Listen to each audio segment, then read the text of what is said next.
अस्सलाम वालेकुम एवरीवन, कैसे हैं आप सब। उम्मीद करती हूँ बिल्कुल ठीक होंगे। तो जैसे आप जानते हैं, आज फिर मैं हाजिर हूँ आपके सामने मली शराना के नावल मरीज़े इश्क हूँ मैं के एपिसोड 2 के साथ। तो अब हम उसे ही पढ़ेंगे, मगर वीडियो को देखने से पहले आप हमारी वीडियो को लाइक करें और साथ चैनल को सब्सक्राइब आपने लाजमी करना है। इस तरह हमारा हौसला बहुत बढ़ जाता है और हमें खुशी भी मिलती है। तो चलिए अब हम नावल की तरफ बढ़ते हैं। थैंक यू सो मच अर्श जी, उम्मीद करती हूँ कि हमारी फिर से मुलाकात हो। वैसे आप अपना कॉन्ट्रैक्ट नंबर तो दे सकते हैं मुझे। आयशा बड़ी ही बेबाकी से अर्श से उसका नंबर मांगने लगी, जिसे सुन अर्श भी अपना एटीट्यूड दिखाता। मेरा नंबर हासिल करना एक्चुअली थोड़ा मुश्किल है, क्योंकि मैं अपना दिल और नंबर ऐसे ही हर किसी को नहीं देता। अर्श की बात को सुनकर ओह, तो फिर ऐसा कौन सा इम्तिहान देना होगा हमें जो आप अपना नंबर दे दें। देखो, ये बात फिर मैं अगली मुलाकात पर ही बताऊंगा। फ़िलहाल के लिए मुझे ज़रूरी काम पर जाना है, सो मैं चलता हूँ। गुड बाय, कहता अर्श वहाँ से चला गया। और हायशा हंसती हुई, लड़का तो ये कमाल का है। खुद से बड़बड़ाती अपने घर के अंदर हायशा भी चली गई, जहाँ पर कहकों की आवाज़ें सुनाई दे रही थी। सामने हाल में मौजूद सोफ़े पर सकीना बेगम किसी औरत के साथ बड़े ही हंसी मजाक किए जा रही थी, जिसे देख मॉम क्या बात है, बड़ी बातें शादी हो रही हैं। कौन है ये, अपनी तरफ मुतवज्जा किए हायशा ने अपनी माँ से सवाल कर दिया। हायशा की तरफ सकीना बेगम देखती बोली, बेटा ये क्या करके आई हो, कीचड़ में क्या खेलने के लिए गई थी। मॉम, ये काफ़ी लंबी स्टोरी है, सो बाद में बताऊंगी। By the way, who is her. इस औरत की तरफ इशारा करते एक मरतबा फिर से बड़े ही रूड अंदाज में हायशा ने सकीना बेगम से सवाल कर दिया। बेटा, मेरी बहुत ही पुरानी सहेली है, अब आई यहाँ पर। ये तुम्हें शायद ये याद ना हो, तब काफ़ी छोटी थी तुम। बेटा सलाम तो कर लो। Okay mom, hello aunty, how are you, and goodbye. अपनी माँ के कहने पर अभी भी बड़ी ही बदतमीज़ी से हेलो हाय करती हायशा अपने रूम की तरफ चली गई। तब किचन में से अपने दुपट्टे को सर पर लिए हाथ में ट्रे पकड़े रायका सलाम करती ट्रे को सामने टेबल पर रखा। इस मीठी आवाज़ से तहजीब के साथ रायका को रुकैया बेगम को मॉम कहना सर पर प्यार देती हुई वो उसे, माशाल्लाह कितनी प्यारी बेटी है तुम्हारी, काफ़ी बड़ी हो गई है रायका बच्ची। वैसे सकीना, तुम्हारी दोनों बच्चियां हैं सगी बहनें, लेकिन इनमें ज़मीन आसमान का फ़र्क है। एक लापरवाह और मगरूर किस्म की लड़की और दूसरी इतनी तहजीब याफ्ता धीमे मिजाज की सलीका शुआर। सकीना, रायका मेरी बेटी नहीं भांजी है। रुकैया के रायका को भी सकीना की बेटी कहने पर फ़ौरन से उसने बात को क्लियर कर दिया, जिसे सुनकर रुकैया भी हंसती हुई, सकीना ये मत भूलो कि हायशा भी तुम्हारी भांजी ही है, लेकिन तुमने इसे बचपन से ही गोद ले लिया था। लेकिन ये है तो वो भांजी ही ना, इतना फ़र्क क्यों करती हो तुम। रुकैया, हद होती है, क्यों ये बात लेकर बैठी हो। और हायशा मेरी बच्ची है, बस अब मज़ीद और कोई बात नहीं होगी। ये लो और खाओ इसे। समोसों को रुकैया बेगम की तरफ किए वो खाने का कहने लगी।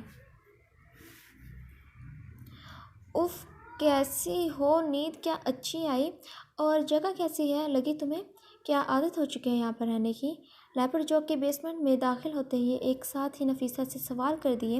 नफीसा, जो घुटनों तक फटे पुराने फ्रॉक को पहने इस रूम में मौजूद बेड पर लेटी हुई थी, अचानक से उठ बैठी। वहाँ मैं ठीक हूँ, बस भूख लगी है। नफीसा किसी किस्म की भी गलती नहीं करना चाहती थी जिसके बायस लेपर्ड को गुस्सा आए और उसे मारने जैसा कदम। ओके, तो क्या खाओगी, क्या ला कर दूँ तुम्हें। पास आता हुआ नफीसा से होंठ के करीब जख्म पर उंगली को फेरे चेक करने लगा, जो कि कल उसी का ही दिया हुआ था।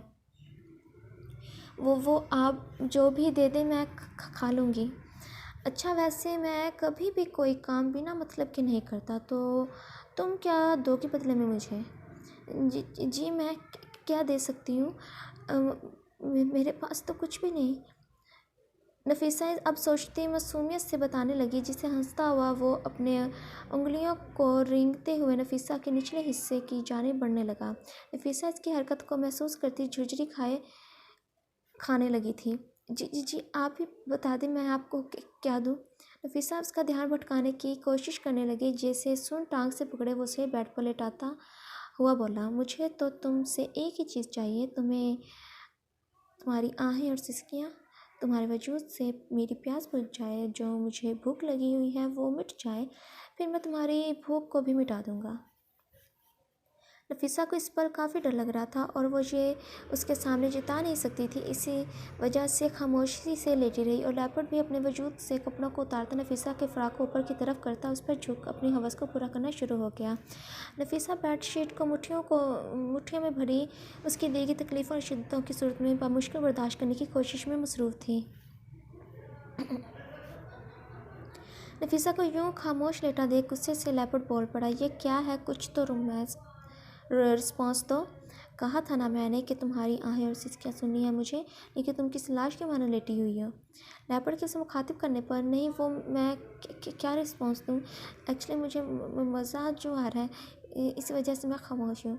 अच्छा, तो क्या तुम मुझे ढीला कह रही हो जिससे तुम्हें कोई फ़र्क नहीं पड़ रहा। लेपर्ड उसकी सोच के मुताबिक न जाने क्या सोचता हुआ गुस्सा होने लगा था। नहीं, मेरा मतलब ये तो नहीं था। तो फिर क्या, या आज मेरे अंदर कल वाला जोश नहीं है, क्योंकि कल तुम बहुत चिल्ला रही थी, बोलो ना। देखिए आप क्या सोच रहे हैं, मुझे कुछ समझ नहीं आ रही, प्लीज़ ऐसे मत सोचिए। नफीसा उसके गुस्सा ना करने की कोशिश में लग गई थी, लेकिन लेपर्ड बहुत चालाक समझती है खुद को, जो जानती है भी है। एक मैं पहले लड़कियों के साथ क्या करता था, इन्हें रोज़ इतनी अजियत देता जिसके बायस वो दर्द से चिल्लाती चिल्लाती और आखिर में मर जाती। और तुम मुझे क्या ऐसे ड्रामे करने से ये साबित करना चाहती हो कि तुझे कोई फ़र्क ही नहीं पड़ रहा। ये क्या बोल रहे हैं आप प्लीज़ ऐसे मत कहें। मुझे आप अच्छे लगे हैं, आपका मेरे करीब आना मुझे अच्छा लगता है। कल मैं आपकी दीवानी हो गई थी। अब नफीसा झूठ का सहारा लेने लगी। क्या क्या कह रही है, तू जानती भी है ना कल मैंने तेरे साथ ज़बरदस्ती की थी। अब लेपर्ड का गुस्सा कम होना शुरू हो गया। जी जानती हूँ, लेकिन आपकी मर्दानगी देखकर मुझे अच्छा लगा। लेपर्ड नफीसा की बात पर सोचता हुआ कुर्सी पर बैठ गया और नफीसा की तरफ इधर उधर देखकर उसे कहा, इधर आ और बैठ यहाँ पर मेरी गोद में। आज तो करेगी मुझे खुश, क्योंकि अब बहुत मज़ा आता है ना तुझे। तो ठीक है, फिर मैं तुझे ये हसीन मौका दे रहा हूँ। अपनी बात खुद ही पर ही भारी पड़ती देख नफीसा, वो मैं कैसे।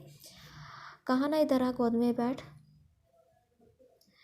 घूरते हुए अब लेपर्ड हुक्म देने लगा था, जिसकी तामीर करने की सिवा नफीसा के पास और कोई चारा ना था। लेपर्ड के करीब आए वो जैसा कह रहा था वैसा ही करने लग गई। लेपर्ड भी अब नफीसा से खुश होता उसके चेहरे को अपनी तरफ किए जा रहा था कि इसके चेहरे पर किस किस्म के इजाफे आ रहे हैं। कहाँ पर हो यार, कब से हम तुम्हें कॉल्स किए जा रहे हैं और अब तो सारी जगह भी देख ली। मेरा तो वज़न भी 10 किलो कम हो गया होगा। बिनिश हाइशा को कॉल किए शिकवे शिकायतें करने लगी, जिसे सुन हाइशा भी गुस्सा दिखाती हुई बोली, तो तुम ऐसी खुदगर्ज लड़कियों को क्या, तुम तो अपनी इस गाड़ी को बचा लो।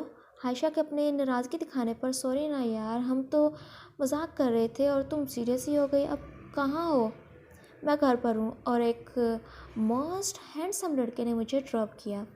उफ यार, क्या पर्सनालिटी थी उसकी, क्या एटीट्यूड था। मैं तो फ्लैट हो गई उस पर। क्या हाइशा वाकई में, कौन था वो, प्लीज़ यार बता दो ना, क्या हुआ था तब। देखो अभी मुझे बहुत नींद आ रही है, तो सुबह यूनिवर्सिटी में बताऊंगी। So good bye and good night.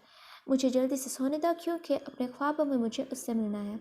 ओहो भाई ठीक है, लेकिन सुबह का कैसे इंतज़ार करूँ मैं। एक्साइटमेंट तो जाहिर करती बिनिश ने फ़ोन बंद कर दिया और हाइशा तकिए को उठाए अपने सीने के साथ लगाती आंखें बंद के मुस्कुराती हुई सोने की कोशिश करने लगी। सुबह हाइशा कॉलेज के लिए तैयार हो रही थी। रूम से बाहर निकल अपनी माँ को गले लगाती, गुड मॉर्निंग माम, मैं चलती हूँ कॉलेज। बेटा नाश्ता तो कर लो, हद होती है। माम नहीं प्लीज़, मुझे जल्दी है, सो गुड बाय। ऐसे भी क्या क़यामत टूट पड़ी है, चुपचाप से बैठो और थोड़ा बहुत ही कुछ खा लो, वरना मुझे फ़िक्र लगी रहेगी सारा दिन। सकीना बेगम के उसे यूँ हुक्म देने पर, ओके ओके लेकिन जल्दी करें प्लीज़, नाश्ता दें मुझे। हाँ हाँ रायका, जल्दी नाश्ता लेकर आओ। कितनी देर लगाती हो तुम। रायका को हुक्म देते हुए साथ ही उसकी एक मरतबा फिर से इंसल्ट भी करने लगी। जी आंटी, बस मैं आ गई।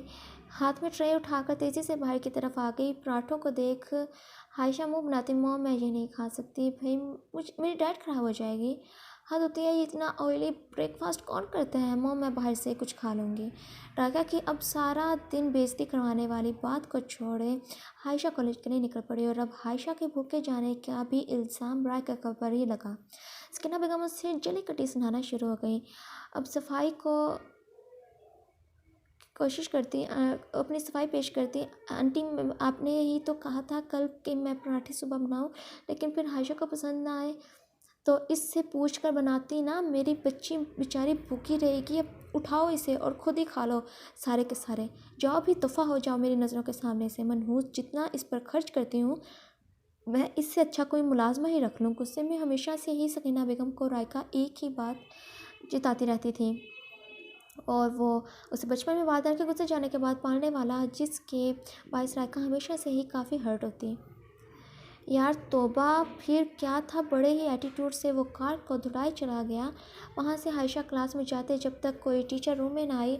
अलिफ से ये तक सारी बात बिनेश को बताई जा रही थी। बिनेश भी आयशा की बातों को सुन सुनकर अपने चेहरे पर हाथ रखे। अरे वाह, क्या काश मुझे भी ऐसा कोई लड़का मिल जाए। कितनी लकी हो तुम। वो तो मैं हूँ ही। तुम जलो मिस मोटी। आयशा तुम इसे मुझे ये मोटी वो लफ्ज़ ना कहा करो। क्यों कहूँगी, बताओ क्या कर लोगी। आयशा एक मरतबा फिर से बिनेश को छेड़ना शुरू हो गई, लेकिन तभी मिस हेड मिस्ट्रीस रूम में दाखिल हुई और साथ ही उनके एक लड़का। पहले तो आयशा ने उन्हें मुकम्मल इग्नोर करके अपनी धुन में मगन रही वो, लेकिन फिर जब उसकी दूसरी दोस्त ने उसे मुखातिब करने पर के कहा, वो देखो कितना हैंडसम लड़का आया है, शायद न्यू स्टूडेंट है। कौन आ गया? हैंडसम। बड़े ही रुखे अंदाज में आयशा ने सामने की तरफ देखा तो एक मरतबा फिर से उसकी सांसें थम सी गई, क्योंकि उसके सामने कोई और नहीं बल्कि अर्शी मौजूद था, जिसका इंटरव्यू प्रिंसिपल करवाने में मसरूफ़ थी। आखिर में उसकी हैरत की इंतहा तब हुई जब प्रिंसिपल ने, अब सर मिस्टर अर्श आपकी क्लास को इंग्लिश पढ़ाया करेंगे। आयशा का मुंह खुले का खुला रह गया कि अर्श अब मेरा टीचर होगा। ये तो वो लड़का साहब, फिर टीचर कैसे बन सकता है ये लड़का। क्या हुआ आयशा, तुम क्यों इतनी शॉक्ड हो। आयशा की हालत को देखकर बिनेश ने उससे सवाल करने लगी। बिनेश, ये वही लड़का तो है जिसकी मैं बात तुमसे कर रही थी, वही मेरा हीरो, मोस्ट हैंडसम बॉय। क्या तुम सच कह रही हो? ये कैसे हो सकता है। बिनेश और आयशा अब एक दूसरे की तरफ देख हैरत ज़दा नज़रों से सवाल करने लगी।